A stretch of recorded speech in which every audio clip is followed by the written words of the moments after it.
The sun was hot over the underbridge in Lagos. Andrew Jacobs stood outside a restaurant with a single crumpled dollar in his hand. His shirt was torn at the collar. His beard was rough. His eyes, once bright and steady, now looked like a storm with no sky. He took a breath and then he walked inside. People stared for a second and looked away. Andrew kept his head down. He stepped to the counter and held up the dollar with a shaking hand. "Please," he said softly. "1 plate of jollof rice and water. Anything you can give." The waitress glanced at the dollar, then at his face. "Hold on," she said, moving away. Andrew's heart sank. He knew this feeling. Being seen and then being passed like he was nothing. He dropped his eyes to his cracked shoes and waited. A clock on the wall ticked like a loud reminder that time belonged to other people. On the far side of the room, a woman closed her laptop and watched him. She wore a navy blue suit with soft gold earrings that caught the light. Her hair was pulled back neatly. She looked calm, too calm for a place that buzzed with noise. Her name was Benita Anderson, but no one in the restaurant said it out loud. They just whispered, "Is that?" and snapped their eyes away. Benita lifted her hand and signaled to the waitress. She leaned close and spoke in a gentle voice. "Give him jollof rice, add chicken, and a bottle of water. Put it on my bill." The waitress nodded and hurried to the kitchen. Andrew stood alone by the counter, feeling smaller by the second. He pressed the dollar into his palm until it hurt. "Why did I come?" he thought. "Why pretend a dollar could save me?" Then the waitress returned with a warm takeaway pack and a cold bottle of water. She set them down gently and smiled. "Keep your dollar," she said. "Someone already paid for you." She pointed to the quiet woman by the window. Andrew stared. The kindness hit him like a wave after a long drought. He picked up the food, then slowly walked toward the window table. "Thank you, Ma," he whispered, voice tight. "God bless you." Benita stood and nodded. "Eat first," she said. "Then we'll talk." Andrew stepped outside, found a wooden bench in the shade, and opened the container. The smell of hot rice and fried chicken floated into his face. He closed his eyes, pressed his lips together, and a tear fell into the steam. He ate slowly at first, then faster, like someone afraid the plate would vanish. A few minutes later, footsteps stopped beside him. Benita stood there with the sun glowing behind her, as if the light had followed her outside. "May I sit?" she asked. He wiped his eyes with the back of his hand and nodded. She sat, close enough to show care, far enough to show respect. "What happened?" she asked softly. "How did you become homeless?" Andrew looked at the road, at the people moving like they had purpose. He swallowed. "My name is Andrew Jacobs," he said. "I used to be a bank manager. 3 years ago, my wife and our twin girls died in an accident. After that, I couldn't think right. I missed meetings. I made mistakes. They fired me. Bills piled up. The landlord seized my things. I ended up here under the bridge."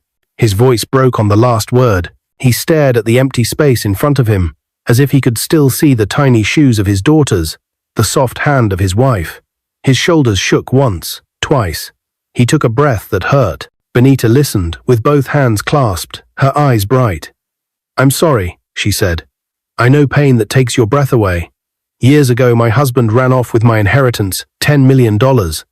I lost a baby from the stress. I thought my life was over. But I rebuilt. I started Bentech with nothing but a stubborn heart and a second-hand laptop." Andrew turned to her, surprised.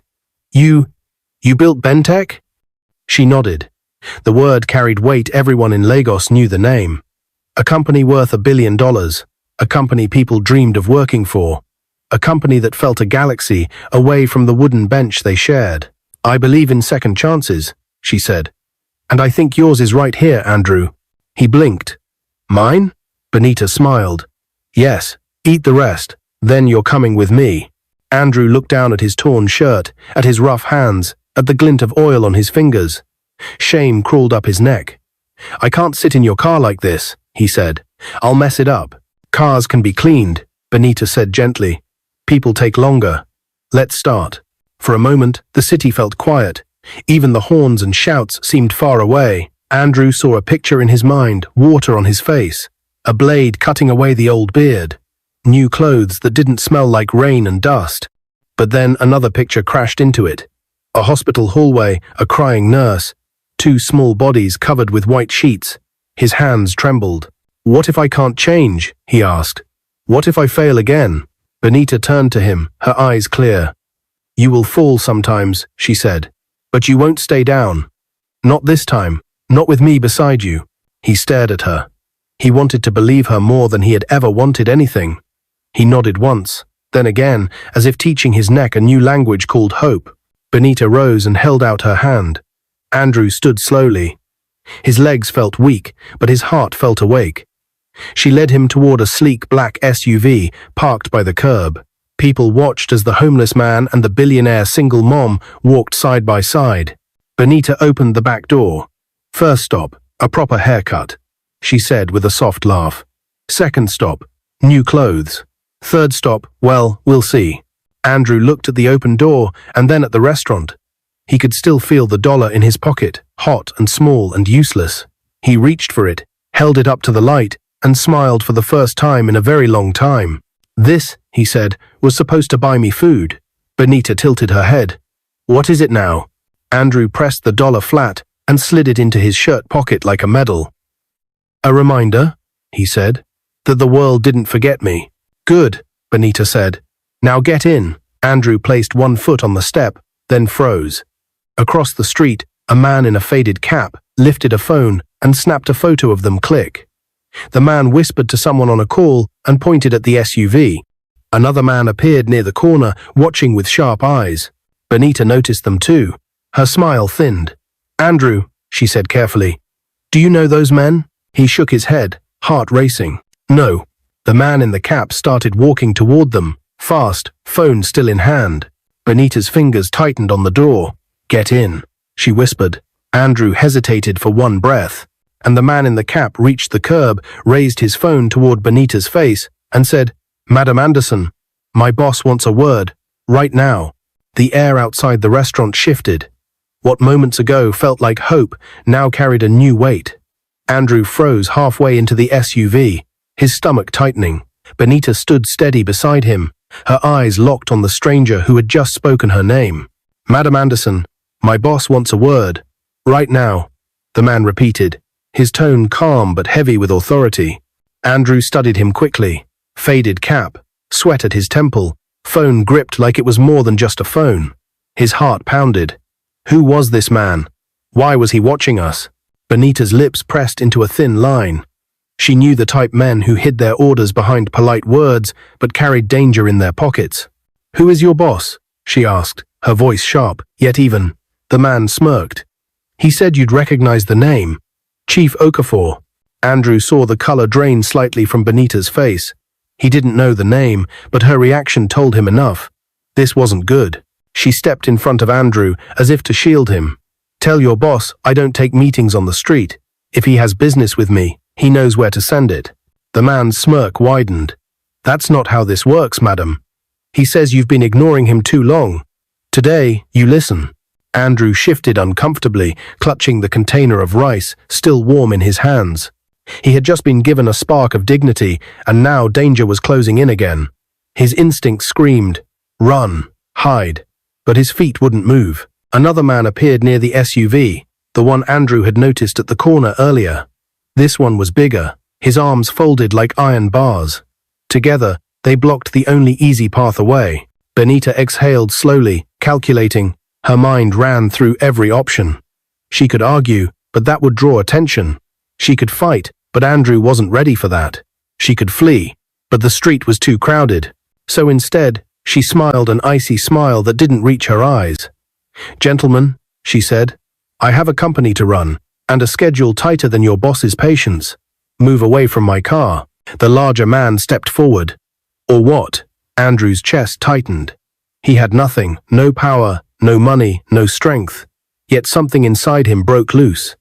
For too long, he had been silent, letting the world drag him from home to street, from manager to beggar.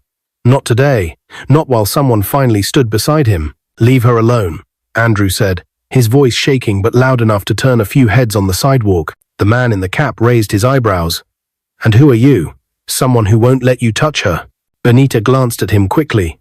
His fists were clenched, his body trembling, but there was fire in his eyes. She hadn't expected him to speak up.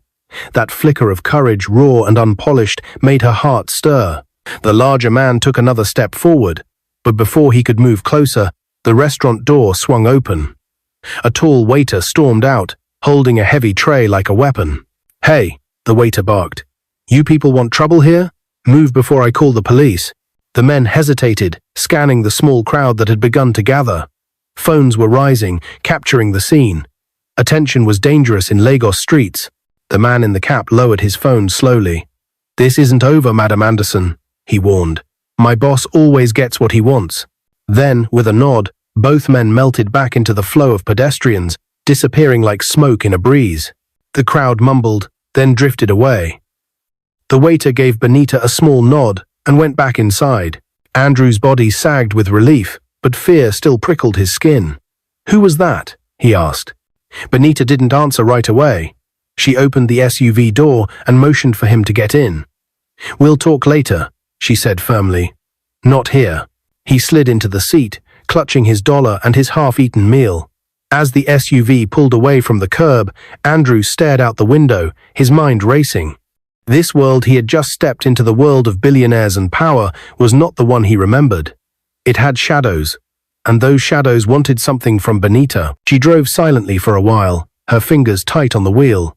Finally, she spoke. "Chief Okafor. He's an old business rival. He's been trying to buy a share of Bentech for years. I refused. He doesn't like hearing no." Andrew nodded slowly. "And now he's sending people after you?" Her jaw tightened. "Yes, but I won't let him control my life." Andrew studied her profile, the strength in her posture, the fire in her words. For a moment, he forgot his own brokenness. She was a woman fighting storms too, storms far larger than he understood. The SUV turned into a quieter street, lined with barbershops and clothing stores. Benita parked, stepped out, and looked at him. "Come on, it's time for your new start." Inside the barbershop, Andrew sat nervously in the chair. As the razor buzzed, tufts of rough hair fell to the floor. His reflection slowly changed. With each pass, he felt a little less like the man under the bridge and a little more like the man he used to be, the manager, the husband, the father. When the barber finished, Andrew barely recognized himself. Clean-shaven, his eyes looked brighter, sharper. He touched his face in disbelief. Benita smiled softly.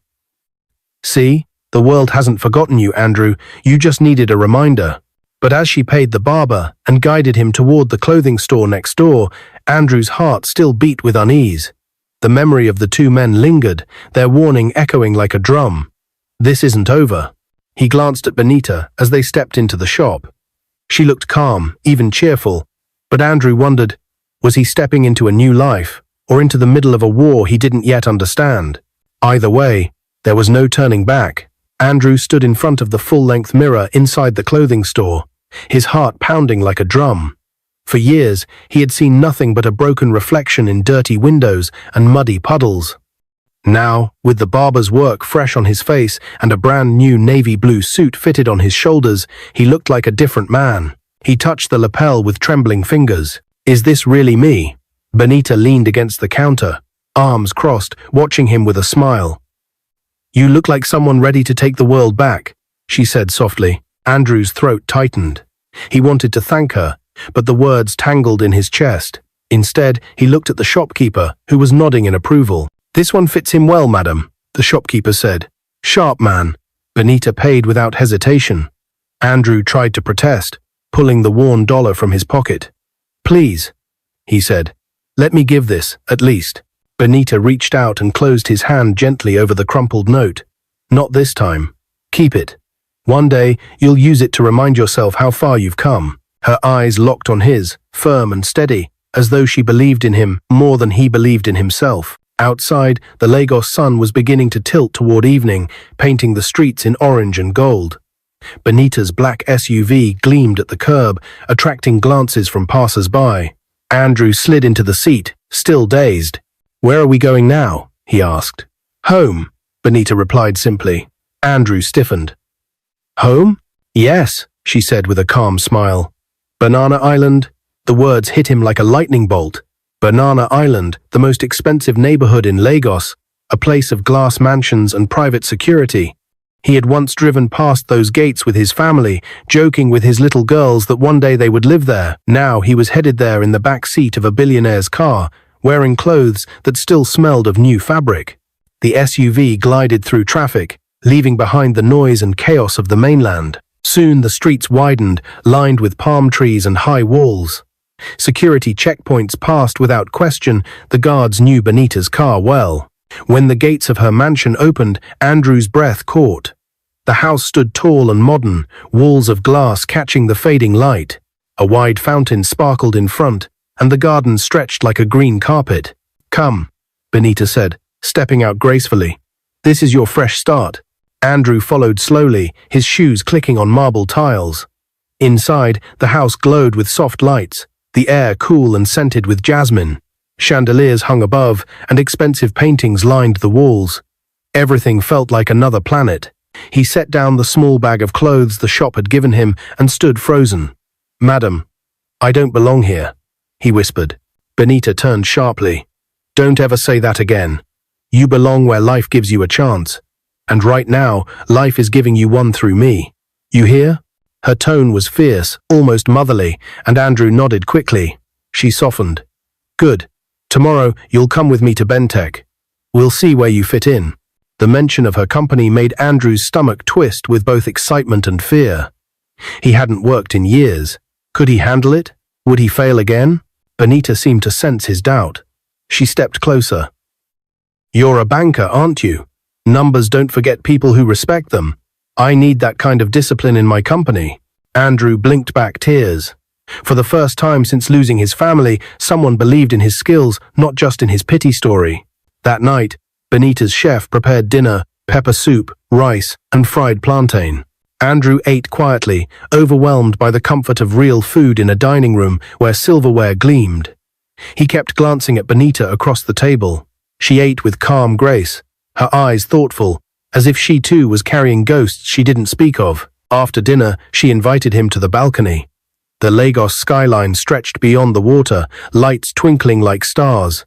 Andrew leaned on the railing, breathing deeply. For once, he didn't smell dust and gutter water. He smelled sea breeze. Benita stood beside him, her voice low. "Do you know why I stopped today? Why I told the waitress to give you food?" Andrew turned, shaking his head. "Because you reminded me of myself years ago," she said. "Lost, angry, alone, but still alive. And if you're alive, there's hope." The words hit him deep. He gripped the railing to steady himself. "I don't know how to thank you," he whispered. Benita looked at him, her eyes glistening. "Don't thank me, prove me right. Start again." For a long moment, silence hung between them. The city lights shimmered, and Andrew felt something shift inside him. But before he could speak, Benita's phone buzzed on the table behind her. She frowned, picked it up, and read the message. Her face darkened instantly. Andrew asked nervously, "Is something wrong?" Benita turned the screen to him. It was a photo, him and Benita at the restaurant earlier that day, walking toward the SUV. Beneath it were the words, "You can hide him in your mansion, but you can't hide from us." Oh, Andrew's blood ran cold. His mind replayed the faces of the two men from earlier, the warning, the smirk. Benita locked her jaw, shutting off the phone. "It's Okafor," she muttered. "He's not backing off." Andrew felt his chest tighten. He had only just stepped into a new life, and already the shadows were reaching for him again. Benita walked back to the railing, her expression hard. "Tomorrow we start at Bentec." "But Andrew," she looked him dead in the eye. "Be ready. This is bigger than both of us." Andrew swallowed hard. The night breeze brushed his skin, but his body was hot with fear. His second chance had come, but it came with enemies watching from the dark, and he had no idea what they would do next. Morning broke over Banana Island with a golden glow. The sea breeze swept gently through the open balcony, carrying the sound of distant waves. Andrew stood by the window of the guest room, adjusting the navy blue suit Benita had bought for him. His hands shook slightly as he tightened the knot of his new tie. For years, he had woken up on cold concrete, shivering under torn cardboard, the noise of Danfo buses, his only alarm clock. Now, he stood inside a billionaire's mansion, staring at his own reflection in a spotless mirror. He barely recognized himself, but behind the sharp suit and clean shave, his heart still thudded with fear. The memory of the threatening message haunted him. He had stepped into a new life, but danger was already waiting at the door. Ready? Benita's voice broke his thoughts. She stood at the doorway in a fitted grey skirt suit, elegance wrapped around her like armor. Andrew nodded. Yes, Ma. She gave a small smile. Don't call me Ma in the office. Just Benita. He hesitated. Yes, Benita. Her smile widened for a moment. Good, let's go. The ride to Bentech headquarters was smooth, though Andrew's palms stayed damp. He pressed them against his knees, staring out at the bustling city. When the SUV pulled up before a tall glass tower that seemed to touch the clouds, his breath caught. Bentech. The name glittered on the building in bold silver letters. People in crisp suits streamed in and out, holding laptops, talking into phones, looking like they belonged to a world Andrew once lost. As he stepped out beside Benita, eyes turned. Some employees whispered, recognizing their CEO. Others stared curiously at the unfamiliar man walking next to her. Andrew's stomach knotted tighter. Inside, the lobby gleamed with marble floors and giant LED screens, flashing the latest company updates. Receptionists greeted Benita with bright smiles, but their eyes flicked toward Andrew, questioning. Benita didn't explain. She walked straight to the elevators and gestured for Andrew to follow. The ride up was silent, except for the soft hum of the lift. Andrew swallowed hard, clutching his folder of documents. Benita had given him papers that would place him in the accounts department. When the doors opened, a rush of cool air greeted them. The accounts floor was large, with rows of desks, computers, and staff tapping quickly on keyboards. Heads lifted when Benita stepped in, and whispers spread like fire. She walked confidently to the center. "Good morning, everyone," she said. A chorus replied, "Good morning, Ma. This is Mr. Andrew Jacobs," she continued. "He will be working with the accounts team from today. Treat him with the same respect you give to anyone here. He brings years of banking experience, and I expect you to learn from him as much as he learns from you." Andrew felt dozens of eyes on him. Some looked curious, some doubtful. A few narrowed, already judging. His chest tightened, but he forced himself to smile and nod. Benita placed a hand on his shoulder. "Make me proud," she whispered before leaving the floor. The manager of the department, a tall man with glasses named Mr. Balogun, stepped forward. He shook Andrew's hand politely, but with an air of caution. "Welcome, Mr. Jacobs. Let's see how you handle today's reports."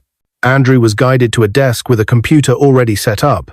He sat down, inhaled deeply, and began reviewing numbers on the screen. At first, the figures blurred. His hands trembled over the keyboard. Memories of his breakdown at the bank flooded back, missed reports, angry clients, the shame of failure. What if I can't do this? But then he remembered Benita's words on the balcony.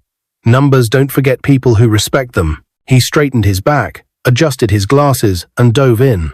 Slowly, the patterns began to make sense again. Debits, credits, balances, his old language. His fingers grew steadier. Within an hour, he had flagged errors in a report that the junior staff had missed. Balogun looked over his shoulder, eyebrows lifting. "Good catch," he said reluctantly. "You still have sharp eyes." Whispers spread again, this time tinged with respect.